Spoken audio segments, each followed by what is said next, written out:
Halo,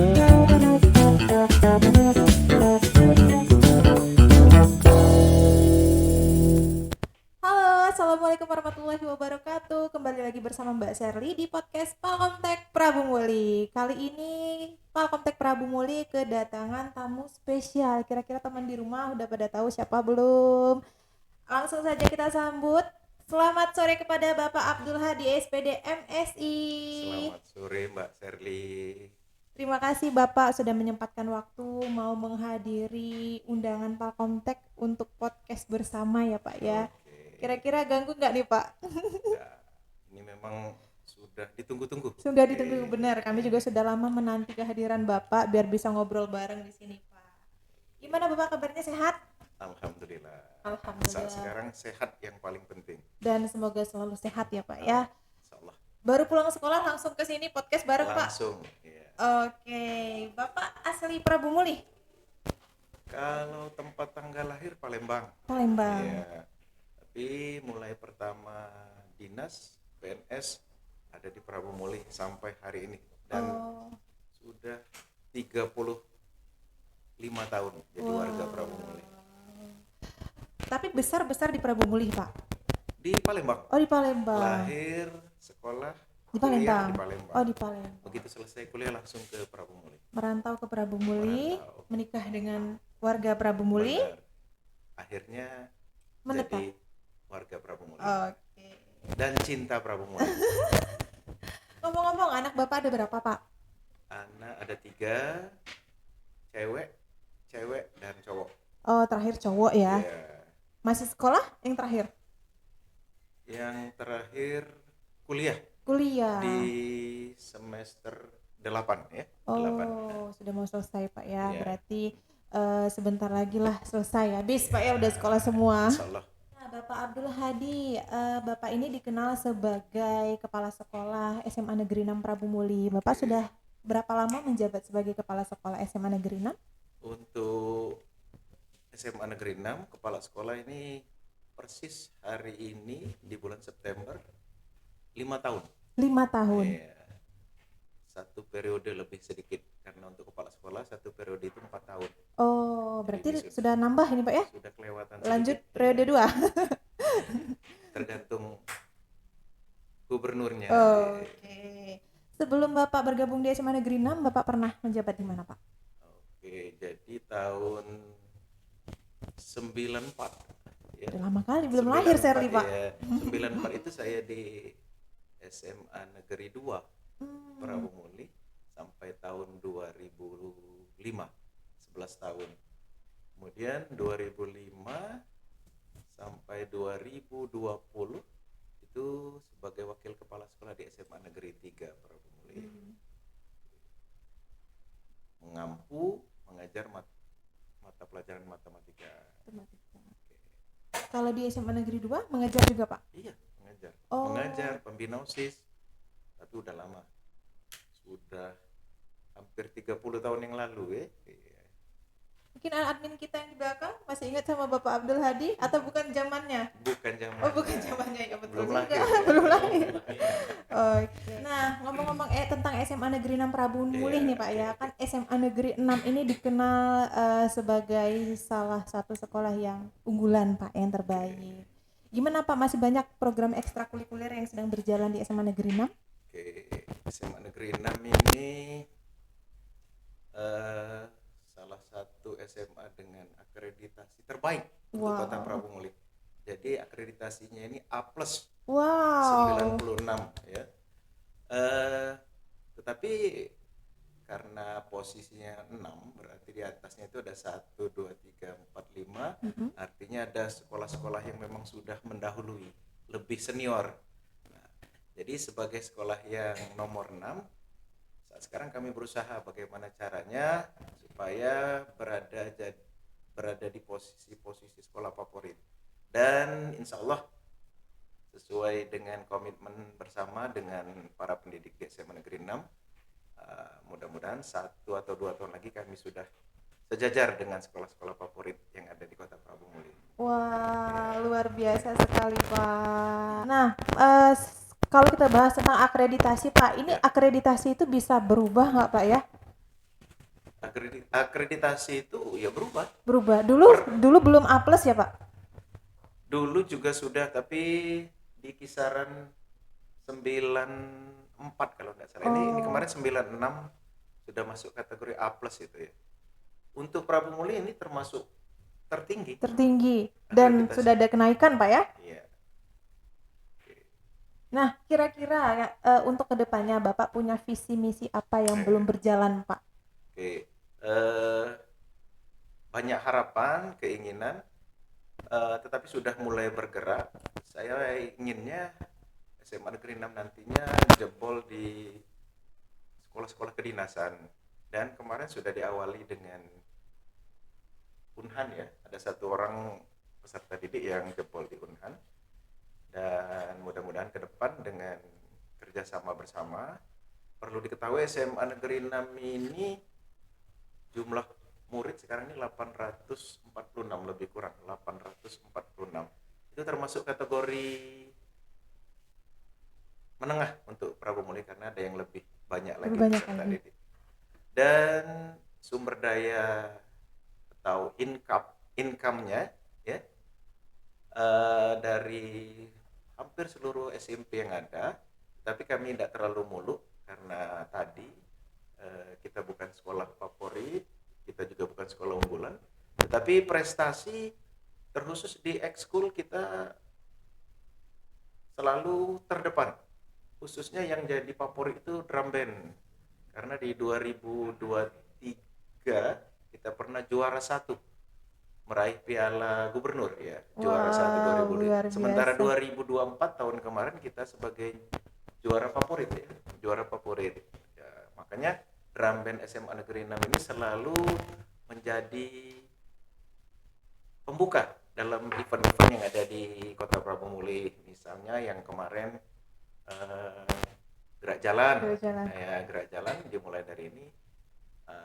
Seterusnya sebelum-sebelumnya misalnya karnaval, kemudian ada event yang sifatnya regional, sepak bola pernah di Talang Jimar, SMA 6 juga yang menjadi pembukanya. Oke. Wah, luar biasa. Itu bukanlah rahasia umum lagi, Pak. Semuanya Oke. udah tahu. SMA Negeri 6 marching band-nya Ya. the best.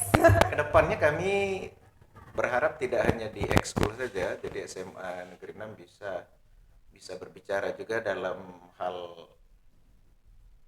akademis ya, misalnya di Pak O2SN, kemudian lomba-lomba siswa berprestasi. Kedepannya kami harapkan di antara peserta-peserta di SMA Negeri 6 itu bisa jebol, bisa tembus di 3 besar atau 5 besar lah.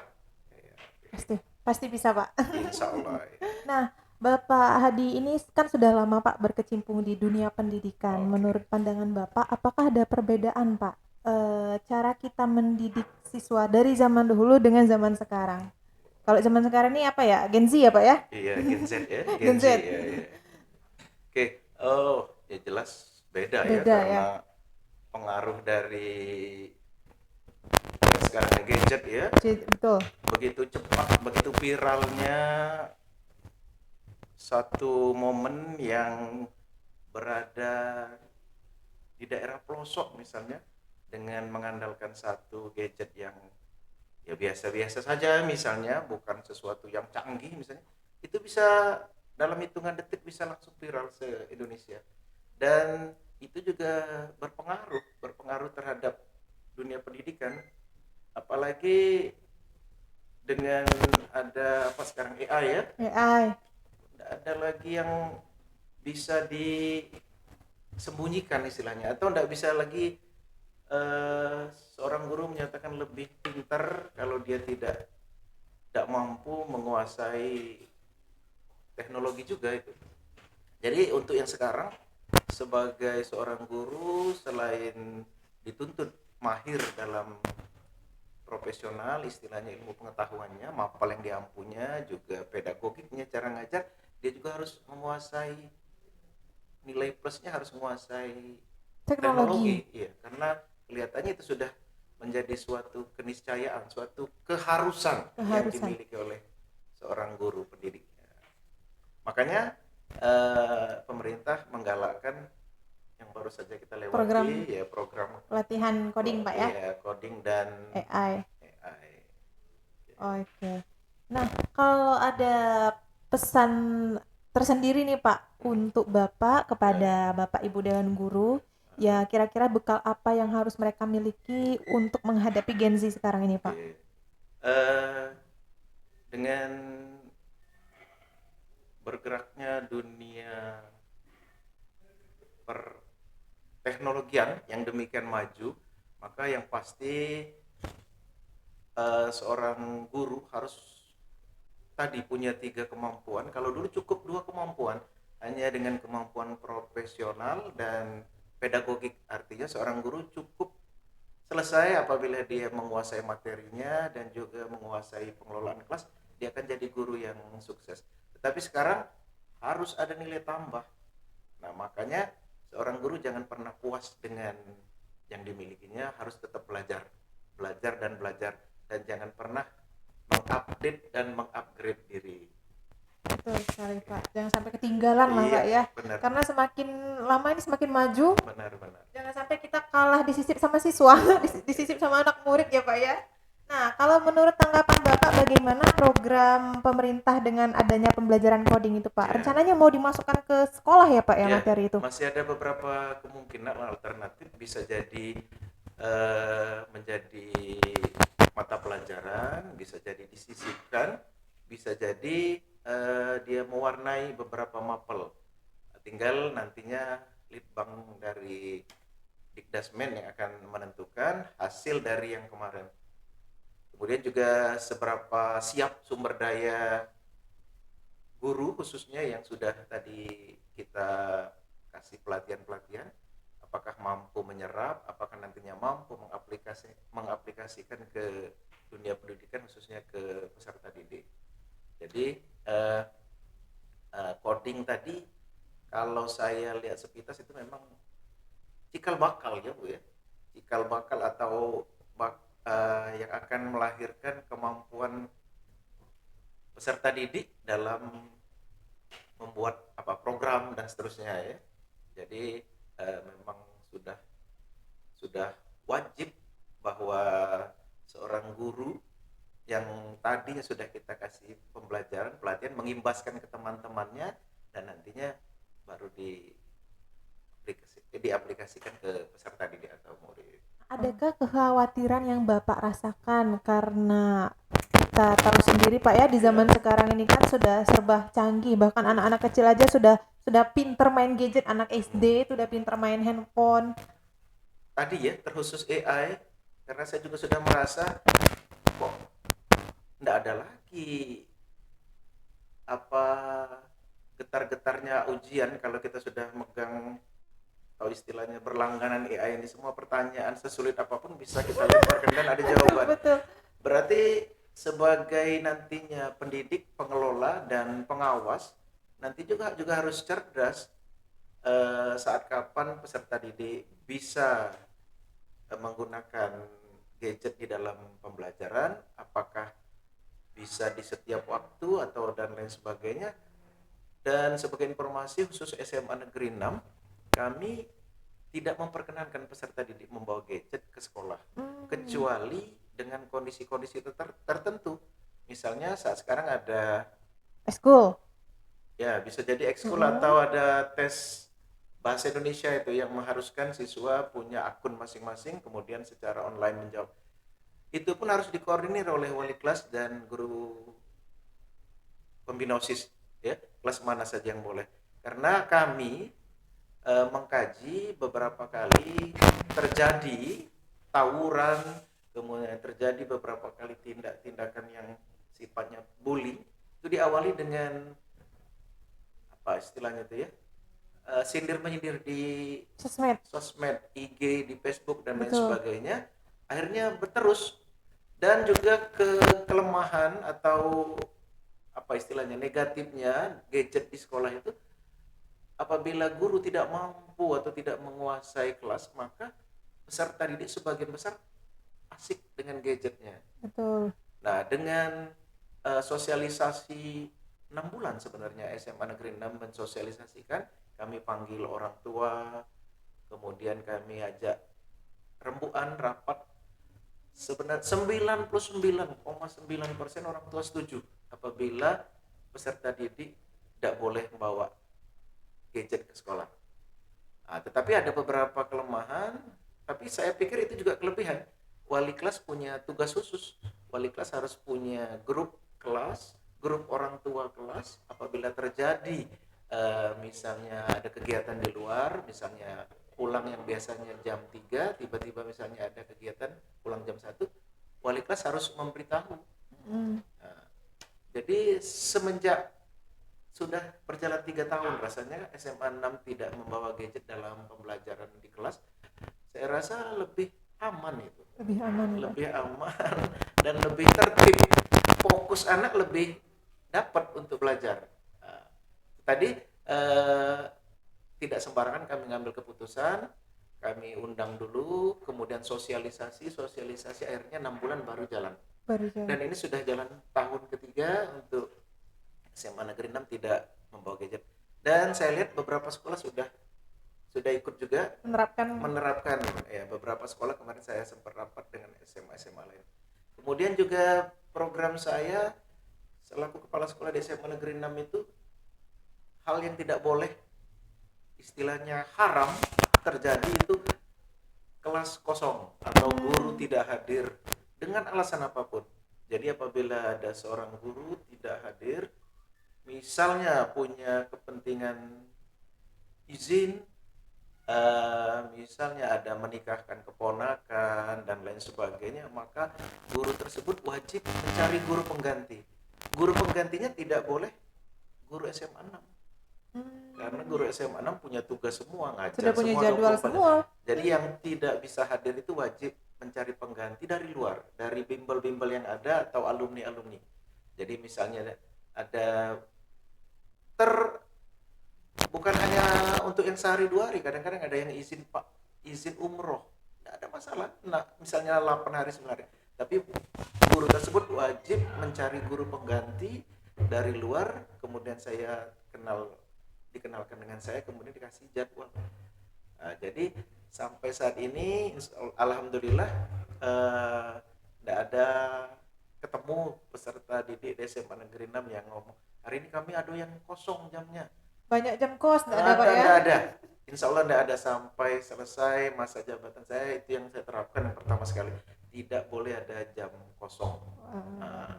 Dan seterusnya masih berusaha dan mudah-mudahan juga bisa diikuti Bapak Ibu semuanya support.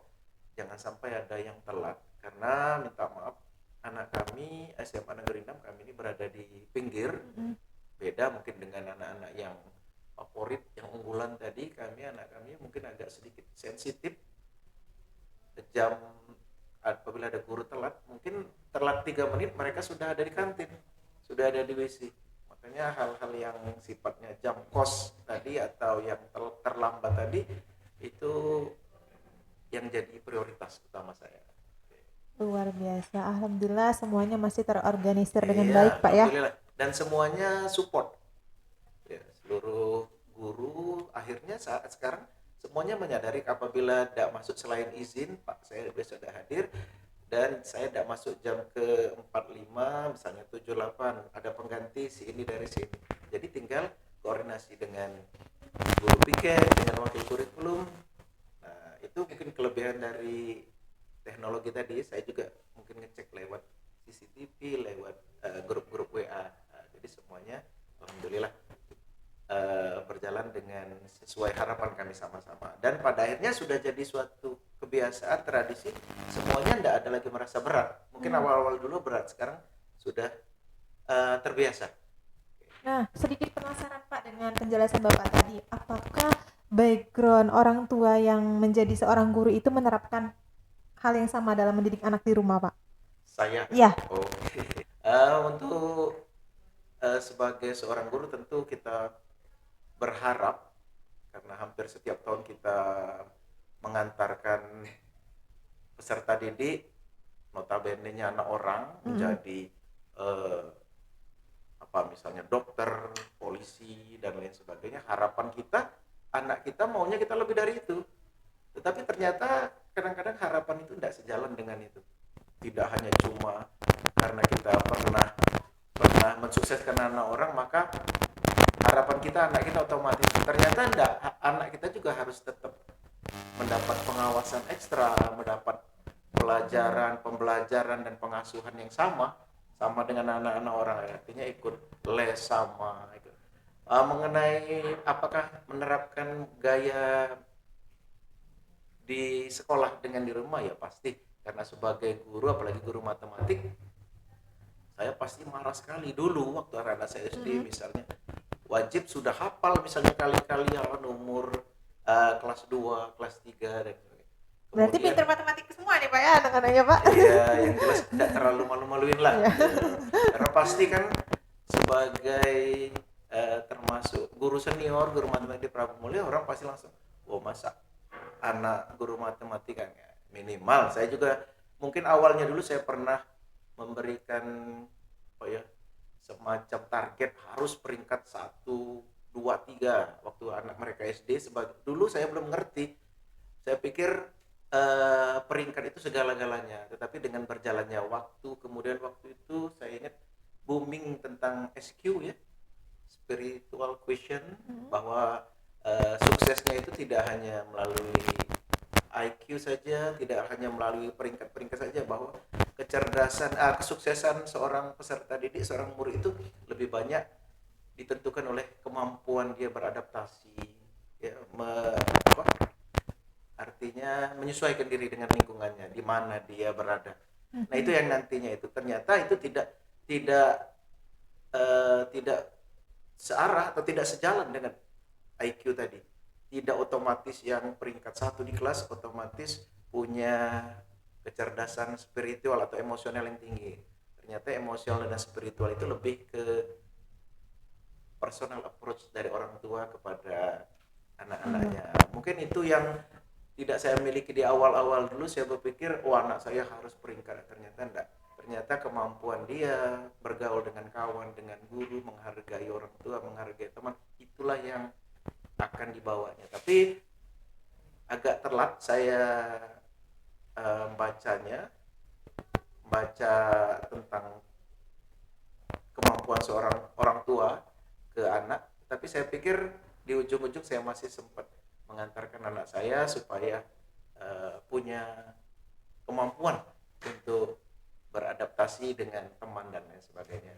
Dan rasanya sebagai orang tua boleh dikatakan sukses atau puas ya.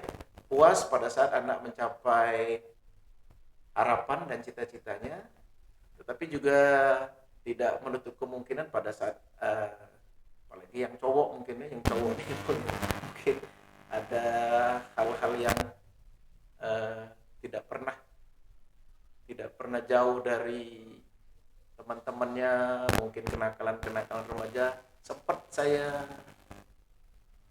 bahasa kita ini kecil hati ya, bahwa kecewa kenapa lah anak saya ini pada saat saya razia di SMA 3 itu loh kedapatan anak saya yang merokok pada saat tawuran.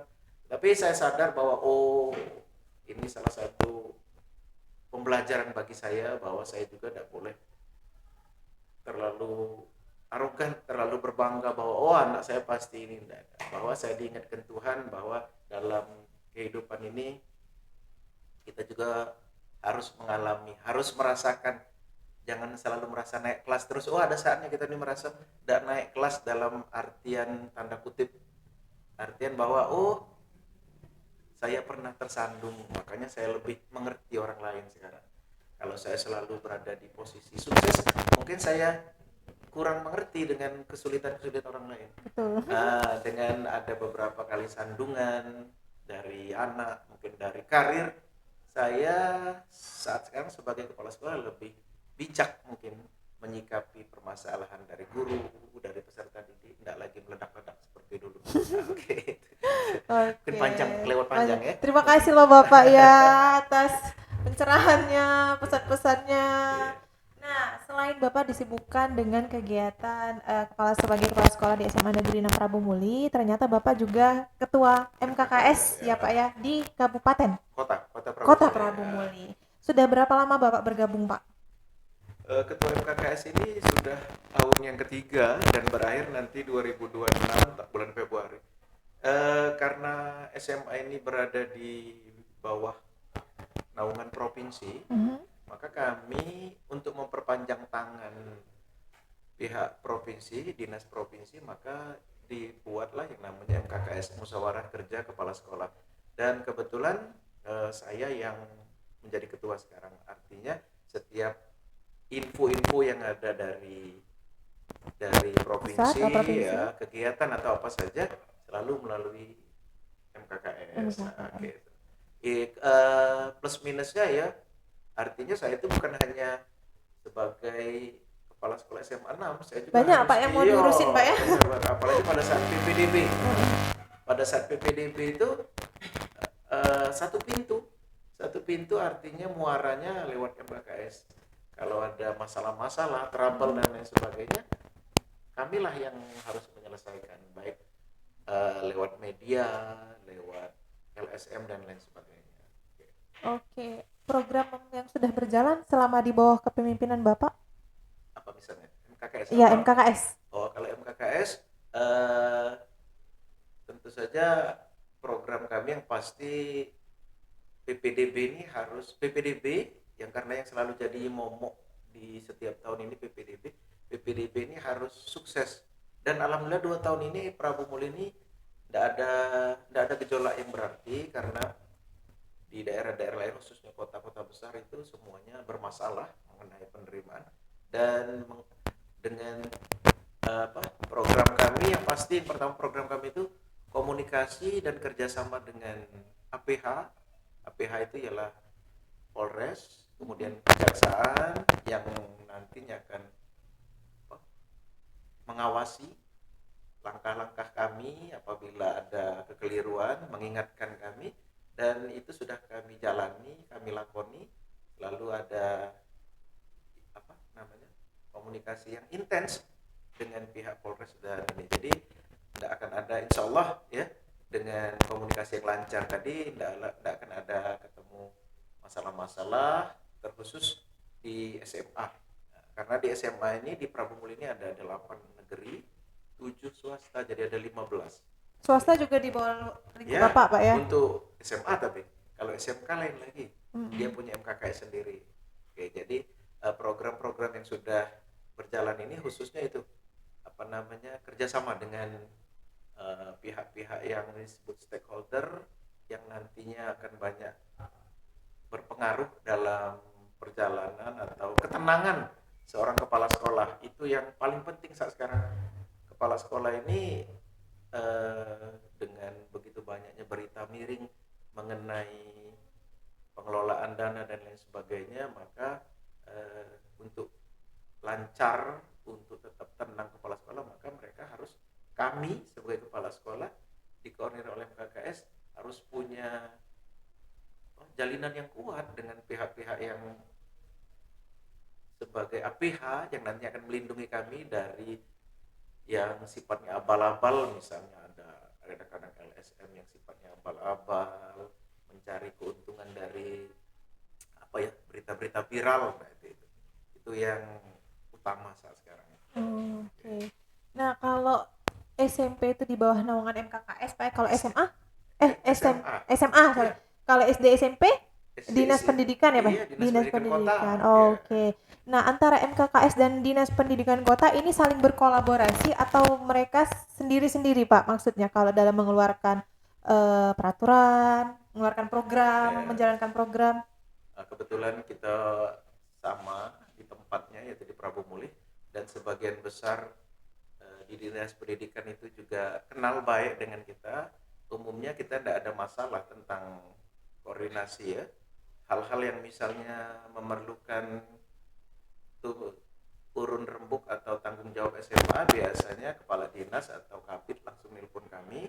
Misalnya ada informasi yang diperlukan atau ada pelatihan-pelatihan, kegiatan-kegiatan. Salah satunya ini tadi. Masih saling kerjasama ya Pak ya. Ya, selain sebelum KKA ini kan kami juga ada coding deep learning ya, pembelajaran mendalam. Pembelajaran mendalam itu kan kalau di tempat lain dilaksanakan SMA SMA, SMP SMP, SMA SMA, SMP SD lain. Nah ini kemarin karena hubungan baik dengan dinas ini, saya pribadi nelpon dengan kepala dinas Pak Darmadi. Saya minta karena SMA ini tidak banyak, gimana kalau langsung digabung saja. Nah, ternyata ya ketemu karena memang selalu saling mempermudah birokrasi dan akhirnya lebih dapat feel dibanding kalau kami SMA melaksanakan sendiri, ribet di birokrasinya, kemudian 2-3 kali jadinya. Akhirnya ini dikumpulkan malah lebih lebih rame ya, lebih rame, iya, lebih meriah. lebih meriah, betul. Kemarin terakhir kita pelatihan coding Pak ya, Iya. Gimana menurut tanggapan Bapak? Iya, saya melihatnya itu sesuatu yang tadinya belum pernah dibayangkan bahwa dunia ini akan sekeren ini. Misalnya saat sekarang, kalau zaman dulu andalan kami yang namanya wartel. Kalau misalnya ada pelatihan, saya pelatihan, misalnya nggak usah jauh-jauh, kadang-kadang di Palembang, istri di sini.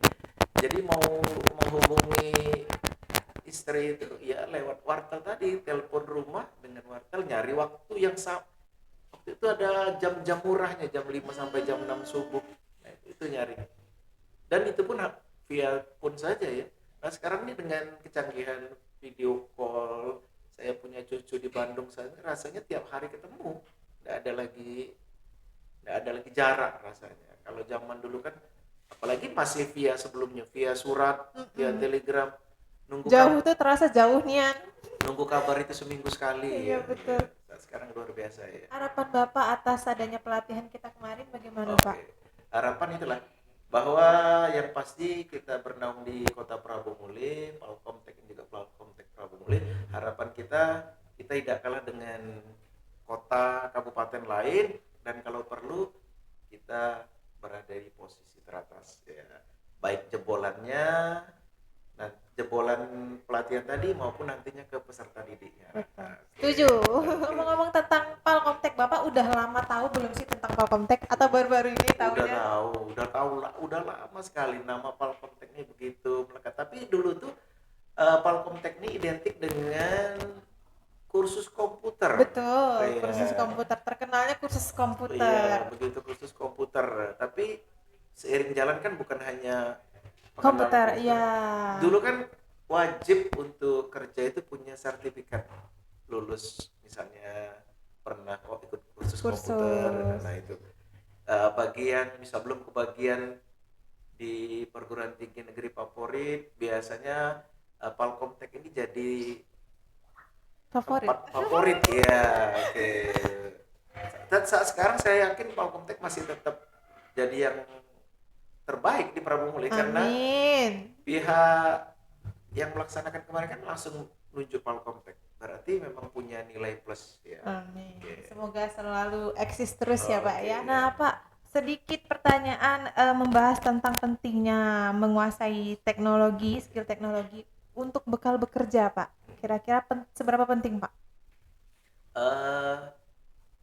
Kalau dulu untuk bisa menguasai komputer maka harus ikut kursus ya, pelatihan. Kalau sekarang dengan bekal begitu mudahnya mengakses petunjuk-petunjuk dan lain sebagainya, maka saya rasa sekarang ini mulai dari usia-usia sekolah dasar itu sudah mengalahkan kami yang generasi-generasi lewat ini. Bahkan hal-hal yang sifatnya aplikasi, program-program, mereka sudah tahu. Dan untuk ke depan, untuk bekerja, saya rasa penting ya Pak ya? Iya, sangat penting. Sesuatu yang wajib dimiliki. Jadi malah sekarang aneh kalau anak-anak generasi muda nggak menguasai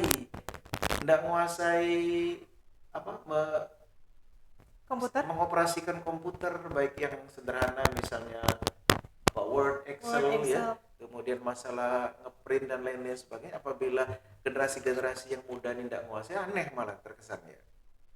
Apapun jurusannya Pak ya? Apapun jurusannya wajib punya kemampuan itu. Oke, nah teman-teman di rumah mungkin bisa dengar kata Bapak Abdul Hadi, apapun jurusannya teman-teman harus menguasai skill teknologi ya Oke. Pak ya. Nah, terakhir untuk menutup obrolan kita pada sore hari ini Pak, ada pesan-pesan Bapak untuk boleh teman-teman atau anak didik di rumah? Oke. Terkhusus untuk generasi muda yang sedang mungkin mempersiapkan ke depannya, jangan lupa bahwa kita manusia ini ditakdirkan dengan segala kelebihan dan kekurangan. Saat kita menemui kesulitan, kita punya kekurangan, jangan pernah pesimis. Ya. Kemudian juga demikian pada saat kita merasa lebih pintar, lebih kaya dan lain sebagainya, kita jangan arogan, jangan pernah merasa lebih dari orang. Karena itu tadi, nasib orang siapa tahu. Sekejap Tuhan bisa merubah yang tadinya diremehkan akan menjadi yang diperlukan. Oke. Oke, terima kasih Bapak Abdul Hadi untuk waktunya. Semoga Bapak sehat selalu dan Amin. khususnya semoga SMA Negeri 6 semakin bersinar. Amin, amin. Oke, terima kasih teman-teman yang sudah nonton. Jangan lupa like, komen, dan share podcast Palcom Tech sore ini. Dadah. Assalamualaikum warahmatullahi wabarakatuh. Waalaikumsalam.